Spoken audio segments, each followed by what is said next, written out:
Hello hello hello, শোনো ভাই, কেমন আছো? অনেকদিন পরে বং মিডিয়া পেজে ভিডিও দেখতেছো তো। খুব ইম্পর্টেন্ট ভিডিও, ইম্পর্টেন্ট লাইভ। হামের আচার যে গানটা trending, thank you so much. International trending বলেছি। হ্যাঁ, ইন্টারন্যাশনাল ট্রেন্ডিং, কেননা গানটা 900 কে মানুষ রিল করেছে বাংলাদেশে, ভাবা যায়।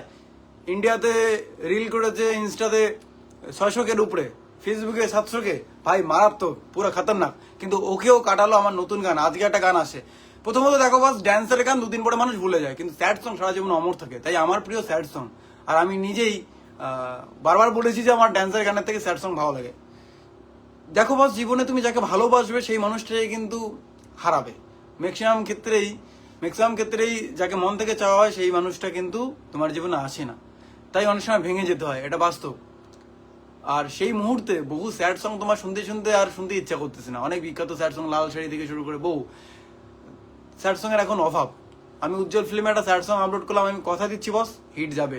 ডিয়ার রোস্টার্স, যারা আমাকে রোস্ট করো, ডিয়ার হেটার্স লাভার্স, যারা আমাকে ঘৃণা করো, বং মিডিয়া পাল্টিবাজ, ঢং মিডিয়ার সাপরিবাজ বলো, হ্যাঁ পাগল বলো, তাদের সবাইকে রিকোয়েস্ট করবো একবার উজ্জ্বল ফিল্মে আমার নতুন একটা গান আসছে, আমের আচারের পরে এইমাত্র আপলোড করলাম, ভালোবেসেছি তোকে হৃদয় দিয়ে, সেই গানটা প্লিজ শোনো। আমের আচারের থেকে বেশি হিট যাবে গানটা আমার মনে হচ্ছে। জানি না ভবিষ্যতে কি হবে, কেননা এই মুহূর্তে কয়েক ঘন্টার মধ্যে সেই গানটা 100 কে ভিউজ গেল। আমি এখন একটা ফুটবল খেলা আছে, ফাইনাল ম্যাচ, সেখানে গেস্ট হিসেবে ডেকেছে, সেখানে যাব। তার মাঝখানে আমি দেখে নিলাম যে আমার যে নতুন গান সেটা আমের আচার থেকে বেশি হিট করেছে। ইনস্টাতে গিয়ে আমি সেটা পোস্ট করবো একটু পরে, তোমরা দেখবে। ওকে, দেখতে পাচ্ছ র্যাঙ্কিং ওয়াইজ, মানে ফার্স্ট 5 ঘন্টায় কোন গানটা কত ভিউজ গেল, আমের আচারের থেকে বেশি এই নতুন গানটা। আর আমি সিরিয়াসলি বলছি, এই গানটা আমারও খুব প্রিয়। দেখো, জীবনে অনেক জিনিস প্রিয় হয়, হ্যাঁ। আসলে আমরা যাদের সাথে আছি, যে ড্রেসগুলো পরি সবগুলো আমাদের প্রিয় এমন নয়, কিন্তু হ্যাঁ, অনেক অপ্রিয় মানুষের সাথেও চলতে হয়। অনেক মানুষের মাঝে কিছু কিছু প্রিয় মানুষ থাকে। তো সেরকম উজ্জ্বল ফিল্মে যত গান আপলোড করেছি তাদের মধ্যে কিছু কিছু গান আমার প্রিয়। যেমন এই গানটা সব থেকে বেশি প্রিয়, যে গানটা আজকে আপলোড করলাম। এই গানটা বানার পর আমি নিজেই বারবার শুনছি এবং আজকে আবারও শুনবো। এখন বাইক চালিয়ে চালিয়ে যাবো, হেডফোন লাগিয়ে এই গানটা শুনবো।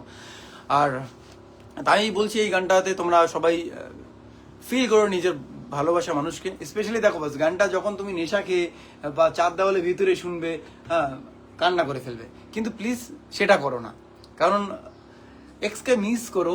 ভালোবাসার গান, স্যাড সং এগুলো শোনো, হ্যাঁ, কিন্তু নিজের শারীরিক ক্ষতি করো না। যখন আমরা স্যাড সং শুনবো, স্পেশালি লাল শাড়ির মতো স্যাড সং শুনলে ভাই ডিপ্রেশনে চলে যেতে হয়, বাস্তব তো। সেরকম ফিল এই গানেও পেয়ে যাবে। তো তাই গানটা শোনো, স্যাড ফিল নাও, কান্নাও করো, কিন্তু ডিপ্রেশনে যাইও না, কারণ এই গানটা কিন্তু ডিপ্রেশনে যাওয়ার মতো ক্ষমতা রাখে। এছাড়া আমি সবথেকে আরেকটা বড় কথা বলবো যে বস, অনেকেই আমার গানে কাজ করা দেখে বা উজ্জ্বল ফিল্মে গান নিয়ে আসি জন্য অনেকেই আমাকে গানের অফার করে যে বস, আমার কাছে একটা গান আছে, তুমি কাজ করো। ভাই, আমি তোমার গানে কেন কাজ করব? আমি কি এক একটা গানে শুধু মডেল হিসেবে কাজ করি নাকি? উজ্জ্বল ফিল্মের প্রতিটা গানের ডিসক্রিপশন দেখবে, কিছু না কিছু আমার কাজ থাকে। হয় লিরিক্স লিখেছি, হয়তোবা সুর দিয়েছি, কিছু না কিছু হালকা হলো কাজ থাকে। আবার কিছু কিছু গান পুরোটাই করেছি, যেমন পাগলিরে গানটা পুরোটা আমার লেখা। তারপরে এই গানটা যে আজকে আপলোড করলাম, সেই গানটাতে লিড লাইন এবং প্রথম অন্তরা এবং র্যাপ আমার লেখা, বাকি অন্তরা দুটা সত্যতার লেখা। কম্পোজ সত্যতা করেছে, এবং প্রথমে এই গানটা কম্পোজ করেছে বাংলাদেশের একজন, তারপর আরেকজন কম্পোজ করেছে যেটা ইন্ডিয়ার রাশিদ খান। সো একটা করে গান অনেক মানুষের উপর বেস করে তৈরি। ভিডিও করতে গিয়ে অনেক মানুষ লাগে, বলা চলে 50 জন আমার এই গানে খেটেছে। কিন্তু specially composer, lyrics artist, musician, এই কয়েকজন একটা অডিও তৈরি করতে বেশি খাটে। তো তার মধ্যে আমি যে কোনো একটা দায়িত্ব নেই বস। হয়তো র্যাপ গিয়েছি, সো আমাকে কেউ মডেলের জন্য প্লিজ অফার করো না। আসলে ফ্রি বা উইদাউট পরিশ্রম বা কারো পরিশ্রমে আমি অ্যাক্টিং করে সেটার ফায়দা লুটবো, আমি সেটা চাই না। আমি নিজে খাটতে চাই কোনো না কোনো অংশে। সো কেউ যদি আমাকে গান করতে চায়, আমাকে দায়িত্ব দেবে, পুরো দায়িত্ব আমাকে দেবে। আমি গানটা এ টু জেড আমার মতো করে বানাবো। আসলে এক একটা গান আমাকে কেউ দিল আর আমি সেটা চুজ করে ভিডিও বানালাম, এমনটা নয় কিন্তু বস। সত্য বিয়ে, দীপঙ্কর বদ্দা, যারা যারা আমার সাথে কাজ করে, লিয়াস বদ্দা থেকে শুরু করে দিবাকর দা, বঙ্গ, বাবাই কুমার, সাইদ ভাই, জোজো র্যাপস্টার, হ্যাঁ, কৃতিক আশরাফ, মনীষা বাসাক, এরকম বহু মানুষ আমাকে গান পাঠিয়েছে। ওদের সাথে কোলাপ করে গান করেছি, তারা গান দিয়েছে, মানে আমি কাজ করেছি এমনটা নয় বন্ধু, তাদের সাথে ডিসকাস করেছি এটা হবে এটা হবে এটা হবে, প্রতিটা গান বানার পরে ফাইনালি যখন আমি বললাম বাস এটা, বা আমার দিবাকর দাসও আমি ডিসিশন নিই, মানে পুরো টিমের সাথে ডিসিশন নিই যে না এটা হিট যাবে, তো তখনই কাজ করি। সো এরকম ডিসিশনগুলো তোমরা নাও, যে তোমরা একটা গান বানালে সেটাতে আমাকে রোল করার জন্য বলছো, আমি প্লিজ এরকম করতে চাই না, বুঝলে? তাই আমাকে এভাবে যখন বলো আমি না বলি, প্লিজ এটা অহংকার ভেবো না।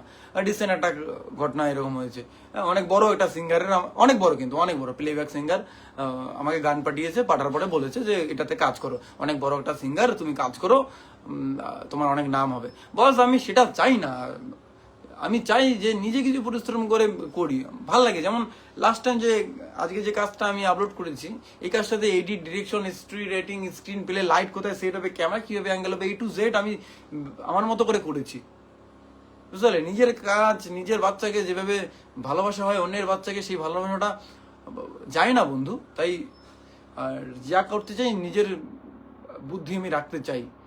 সো প্লিজ কিছু মনে করো না।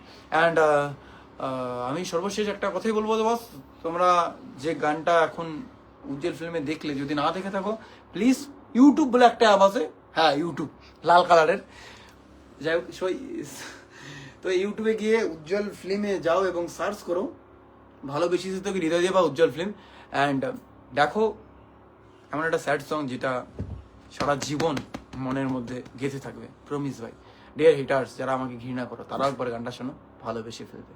আর হ্যাঁ অবশ্যই রিল বানাবে, আমি আসলে রিল বানিয়ে যেরকম ভিউজ পেয়েছো তোমরা, তার থেকে বেশি ভিউজ পাবে এই গানে। Thank you so much.